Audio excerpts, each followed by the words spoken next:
और जब मैंने यहाँ के हालात और दर्द जाना तो अभी तो मैं अपनी बात को कह भी नहीं पा रहा हूँ। इतना अन्याय, इतना दर्द लेके आजम भाई जिस तरह से काम कर रहे हैं, तो मैं समझता हूँ कि अगर ऐसे अन्याय के समय में भी मैं चुप रहता और अपने ही काम में लगा रहता तो मुझसे बहुत बड़ा जो है अपराध हो जाता। मैं यहाँ इसलिए हूँ कि जब मैंने इस आंदोलन में को मैंने ज्वाइन किया अन्याय के खिलाफ लड़ने के, तो मैंने इस उम्मीद के साथ और इस विश्वास के साथ खुद से ये तय किया था कि जहाँ कहीं जुल्म जाति अत्याचार होगा मैं वहाँ लड़ूंगा। और अब मैं समझता हूँ कि आज अगर मुल्क में सबसे ज्यादा मेरी कहीं जरूरत है तो आज रामपुर में। मैं समझता हूँ कि लोग इस अन्याय को देख रहे हैं और वो खुद जो है इस अन्याय के खिलाफ बिगुल बजाएं, क्योंकि यहाँ लोकतंत्र की हत्या हो रही है। इस हत्या की वजह से ये जो डर का माहौल बना गया, लोग चुप हैं। जिस सीबीआई ईडी इनकम टैक्स से जो है सरकार डराती है, उनमें से कोई भी एक भी हथियार मेरे ऊपर काम नहीं आएगा। तो मेरी आवाज कत्ल करके दबाई जा सकती है, इसके अलावा और कोई तरीका नहीं। मैं यहाँ इसलिए हूँ कि लोगों की जो उम्मीद कमजोर पड़ गई, जो डर का माहौल बहनों में बना, मैं उनको विश्वास दिलाऊं कि ये डर का माहौल सिर्फ इसलिए बनाया जा रहा है कि आप अपनी वोट का प्रयोग न कर पाए। अच्छा आजाद जी, आपका टाइप जो है असदुद्दीन ओवैसी की पार्टी से भी है और आजम खान से आज आपने मुलाकात की है। क्या कोई ऐसा तीसरा मोर्चा बन सकता है जिसमें ओवैसी और आजम का साथ आए? अब ये आप जो है उनसे पूछ लीजिएगा। मैं तो मोर्चे के लिए इस अन्याय के खिलाफ लड़ने के लिए यहाँ। आपने जिस उत्तर प्रदेश में लोकतंत्र को जिस तरह से तबाह किया जा रहा है, वोट अगर व्यक्ति वोट ही नहीं डाल पाएगा तो फिर लोकतंत्र किस बात का?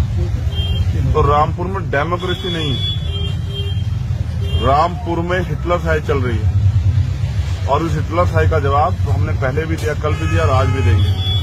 और रामपुर में मैं अपने लोगों से अपील करूंगा कि उनका वोटिंग परसेंटेज इतना हो कि इनका झूठ और इनकी जो धोखाधड़ी वो भी उस जीत को कमजोर न कर पाए, ये जीत सुनिश्चित हो। और जो जनता का विश्वास है, जिसका वोट उसकी सत्ता, उसका राज, जिसकी वोट उसके मूल्य, उसके उद्देश्य, उसके सपने, उस पर हम लोग एक अच्छा जो है काम कर पाए। इसलिए मैं आज जो है रामपुर। आपकी 1 घंटे में ज्यादा मुलाकात हुई है, किन मुद्दों पे बात हुई है आपकी? अभी तो बस मैं उनका दर्द ही सुन रहा था और यहाँ के हालात, क्योंकि मैं वहां से आगे कुछ भी कह देता तो शायद वो बेईमानी होती। जो मैंने यहाँ जाना विद एविडेंस, तो एहसास होता है कि हम आजाद भारत में नहीं। क्या एविडेंस? उनका अपराध ये है कि उन्होंने जौहर यूनिवर्सिटी बना दी। नहीं, उल्लेख कीजिए, करिए आपने क्या क्या, जैसे जो जुर्म की बात कर रहे हैं। मैं तो रखूंगा अभी तो मैं जब अपने लोगों के बीच जाऊंगा, आप सुनना, मैं वो सब उनसे भी रखूंगा। आप तो लोकतंत्र का चौथा स्तंभ हो ना, आप भी कितनी बात रखूंगा। आपका इतना लंबा चौड़ा बंद कमरे में आपकी दोनों की मुलाकात हुई, क्या मतलब दर्द ऐसा उन्होंने बयां किया? मैं 16 महीने निर्दोष होते हुए जेल में रहा। इलाज मांगने पे इलाज बंद कर दिया गया। दुख कह देता, परिवार के लोगों से मुलाकात बंद कर दी गई। एक सताया हुआ व्यक्ति जिनको आज सताया जा रहा, बस उनसे उनका दुख जानने के लिए आए।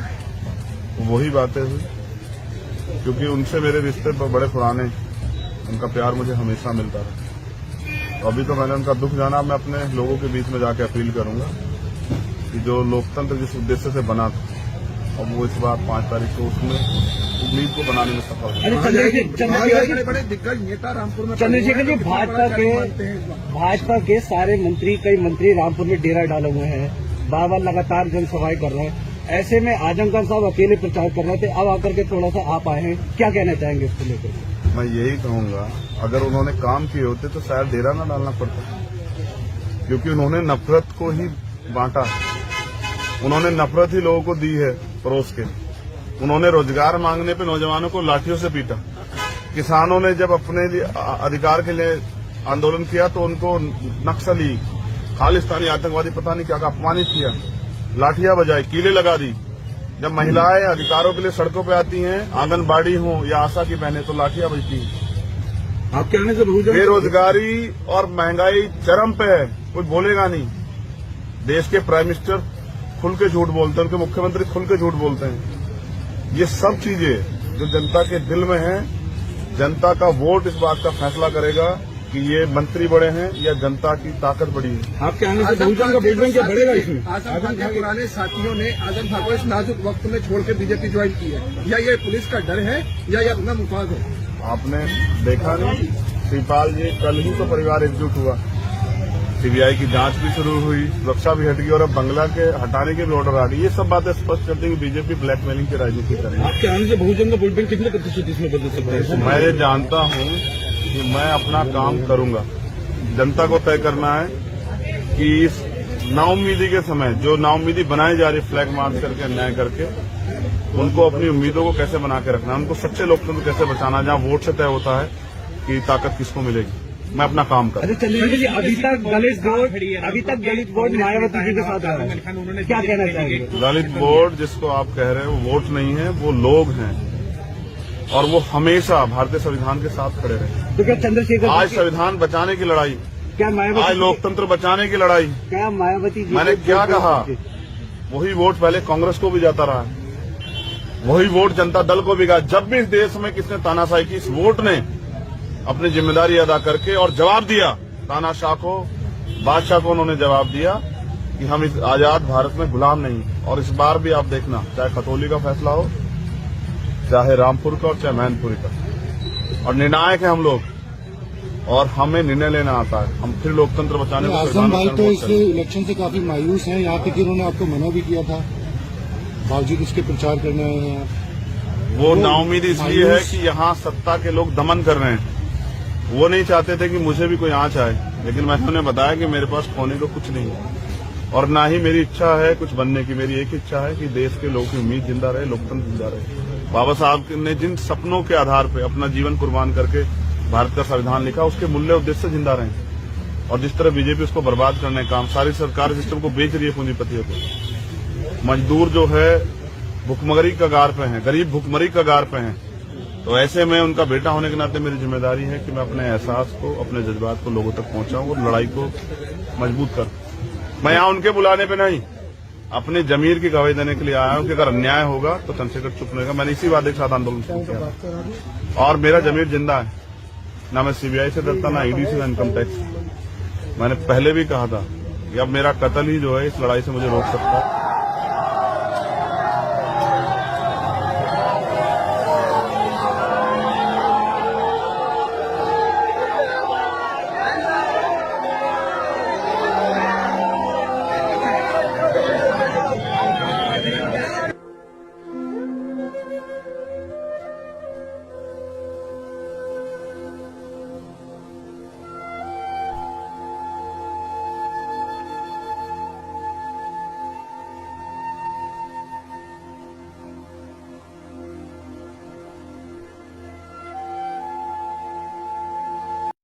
और जब मैंने यहाँ के हालात और दर्द जाना, तो अभी तो मैं अपनी बात को कह भी नहीं पा रहा हूँ। इतना अन्याय, इतना दर्द लेके आजम भाई जिस तरह से काम कर रहे हैं, तो मैं समझता हूँ कि अगर ऐसे अन्याय के समय में भी मैं चुप रहता और अपने ही काम में लगा रहता तो मुझसे बहुत बड़ा जो है अपराध हो जाता। मैं यहाँ इसलिए हूँ कि जब मैंने इस आंदोलन में को मैंने ज्वाइन किया अन्याय के खिलाफ लड़ने के, तो मैंने इस उम्मीद के साथ और इस विश्वास के साथ खुद से ये तय किया था कि जहां कहीं जुल्म जाति अन्य अत्याचार होगा मैं वहां लड़ूंगा। और अब मैं समझता हूं कि आज अगर मुल्क में सबसे ज्यादा मेरी कहीं जरूरत है तो आज रामपुर। मैं समझता हूं कि लोग इस अन्याय को देख रहे हैं और वो खुद जो है इस अन्याय के खिलाफ बिगुल बजाएं, क्योंकि यहाँ लोकतंत्र की हत्या हो रही है। इस हत्या की वजह से ये जो डर का माहौल बना गया, लोग चुप हैं। जिस सीबीआई, ईडी, इनकम टैक्स से जो है सरकार डराती है, उनमें से कोई भी एक भी हथियार मेरे ऊपर काम नहीं आएगा। तो मेरी आवाज कत्ल करके दबाई जा सकती है, इसके अलावा और कोई तरीका नहीं। मैं यहाँ इसलिए हूँ कि लोगों की जो उम्मीद कमजोर पड़ गई, जो डर का माहौल बहनों में बना, मैं उनको विश्वास दिलाऊं कि ये डर का माहौल सिर्फ इसलिए बनाया जा रहा है कि आप अपनी वोट का प्रयोग न कर पाए। अच्छा आजाद जी, आपका टाइप जो है असदुद्दीन ओवैसी की पार्टी से भी है और आजम खान से आज आपने मुलाकात की है। क्या कोई ऐसा तीसरा मोर्चा बन सकता है जिसमें ओवैसी और आजम का साथ आए? अब ये आप जो है उनसे पूछ लीजिएगा। मैं तो मोर्चे के लिए इस अन्याय के खिलाफ लड़ने के लिए यहाँ। आपने जिस उत्तर प्रदेश में लोकतंत्र को जिस तरह से तबाह किया जा रहा है, वोट अगर व्यक्ति वोट ही नहीं डाल पाएगा तो फिर लोकतंत्र किस बात का। तो रामपुर में डेमोक्रेसी नहीं है, रामपुर में हिटलरशाही चल रही है और उस हिटलरशाही का जवाब तो हमने पहले भी दिया, कल भी दिया और आज भी देंगे। और रामपुर में मैं अपने लोगों से अपील करूंगा कि उनका वोटिंग परसेंटेज इतना हो, इनका झूठ और इनकी जो धोखाधड़ी वो भी इस जीत को कमजोर न कर पाए, ये जीत सुनिश्चित हो। और जो जनता का विश्वास है, जिसका वोट उसकी सत्ता, उसका राज, जिसकी वोट उसके मूल्य, उसके उद्देश्य, उसके सपने, उस पर हम लोग एक अच्छा जो है काम कर पाए, इसलिए मैं आज जो है रामपुर। आपकी 1 घंटे से ज्यादा मुलाकात हुई है, किन मुद्दों पे बात हुई है आपकी आज तक? अभी तो बस मैं उनका दर्द ही सुन रहा था और यहाँ के हालात, क्योंकि मैं वहां से आगे कुछ भी कह देता तो शायद वो बेईमानी होती। जो मैंने यहाँ जाना विद एविडेंस, तो एहसास होता है कि हम आजाद भारत में नहीं। क्या एविडेंस? उनका अपराध ये है कि उन्होंने जौहर यूनिवर्सिटी बना दी। नहीं, उल्लेख कीजिए, करिए आपने क्या क्या, जैसे जो जुर्म की बात कर मैं रहे तो हैं। रखूंगा अभी तो मैं जब अपने लोगों के बीच जाऊंगा, आप सुनना, मैं वो सब उनसे भी रखूंगा। आप तो लोकतंत्र का चौथा स्तंभ हो ना, आपने कितनी बात रखूंगा। आपका इतना लंबा चौड़ा बंद कमरे में आपकी दोनों की मुलाकात हुई, क्या मतलब दर्द ऐसा उन्होंने बयां किया? मैं 16 महीने निर्दोष होते हुए जेल में रहा, इलाज मांगने पे इलाज बंद कर दिया गया, दुख कह देता, परिवार के लोगों से मुलाकात बंद कर दी गई। एक सताया हुआ व्यक्ति जिनको आज सताया जा रहा, बस उनसे उनका दुख जानने के लिए आए, वही बातें हुई, क्योंकि उनसे मेरे रिश्ते बड़े पुराने, उनका प्यार मुझे हमेशा मिलता रहा। तो अभी तो मैंने उनका दुख जाना, मैं अपने लोगों के बीच में जाके अपील करूंगा कि जो लोकतंत्र जिस उद्देश्य से बना था, अब वो इस बार 5 तारीख को उसमें उम्मीद को बनाने में सफल हुआ। बड़े बड़े दिग्गज नेता रामपुर में, चंद्रशेखर जी, भाजपा के सारे मंत्री, कई मंत्री रामपुर में डेरा डाले हुए हैं, बाबा लगातार जनसभाएं कर रहे हैं। ऐसे में आजमगढ़ साहब अकेले प्रचार कर रहे थे, अब आकर के थोड़ा सा आप आए हैं, क्या कहना चाहेंगे इसको लेकर? मैं यही कहूंगा, अगर उन्होंने काम किए होते तो शायद डेरा न डालना पड़ता, क्योंकि उन्होंने नफरत को ही बांटा, उन्होंने नफरत ही लोगों को दी है परोस के। उन्होंने रोजगार मांगने पे नौजवानों को लाठियों से पीटा, किसानों ने जब अपने अधिकार के लिए आंदोलन किया तो उनको नक्सली, खालिस्तानी आतंकवादी, पता नहीं क्या अपमानित किया, लाठियां बजाई, कीले लगा दी। जब महिलाएं अधिकारों के लिए सड़कों पे आती हैं, आंगनबाड़ी हो या आशा की बहनें, तो लाठियां बजती हैं। आपके आने से बेरोजगारी और महंगाई चरम पे है, कोई बोलेगा नहीं।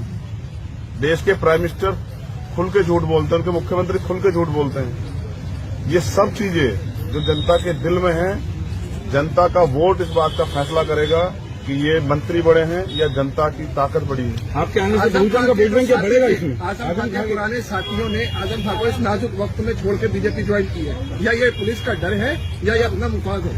आपने देखा नहीं, श्रीपाल जी, कल ही तो परिवार एकजुट हुआ, सीबीआई की जांच भी शुरू हुई, सुरक्षा भी हट गई और अब बंगला के हटाने के भी ऑर्डर आ गई। ये सब बातें स्पष्ट करती है कि बीजेपी ब्लैकमेलिंग की राजनीति करेगी। आपके आने से बहुजन का वोट बैंक कितने प्रतिशत इसमें बदल सकता है? मैं ये जानता हूं कि मैं अपना काम करूंगा, जनता को तय करना है कि इस नाउम्मीदी के समय जो नाउम्मीदी बनाई जा रही, फ्लैग मार्च करके, अन्याय करके, उनको अपनी उम्मीदों को कैसे बना के रखना, उनको सच्चे लोकतंत्र कैसे बचाना, जहां वोट से तय होता है कि ताकत किसको मिलेगी। मैं अपना काम कर। चलिए, अभी तक दलित वोट मायावती जी के साथ आ रहा है, क्या कहना चाहेंगे? दलित वोट जिसको आप कह रहे हैं वो वोट नहीं है, वो लोग हैं और वो हमेशा भारतीय संविधान के साथ खड़े रहे। तो क्या चंद्रशेखर, आज संविधान बचाने की लड़ाई, क्या मायावती, आज लोकतंत्र बचाने की लड़ाई, क्या मायावती जी, मैंने क्या कहा, वही वोट पहले कांग्रेस को भी जाता रहा, वही वोट जनता दल को भी गया। जब भी इस देश में किसने तानाशाही की, इस वोट ने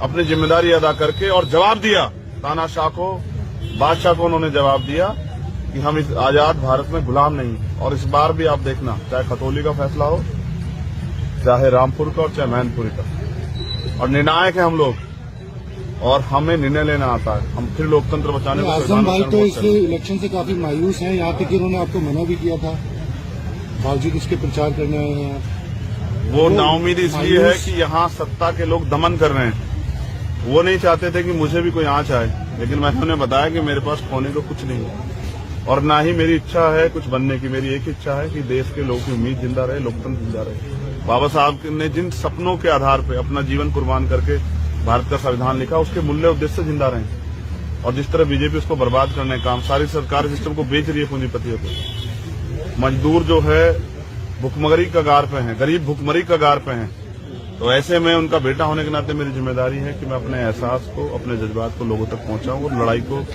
मजबूत कर। मैं यहाँ उनके बुलाने पे नहीं, अपनी जमीर की गवाही देने के लिए आया हूं कि अगर अन्याय होगा तो चंद्रशेखर चुप रहेगा। मैंने इसी वादे के साथ आंदोलन शुरू किया और मेरा जमीर जिंदा है। ना मैं सीबीआई से डरता, ना ईडी से, ना इनकम टैक्स। मैंने पहले भी कहा था कि अब मेरा कत्ल ही जो है इस लड़ाई से मुझे रोक सकता है।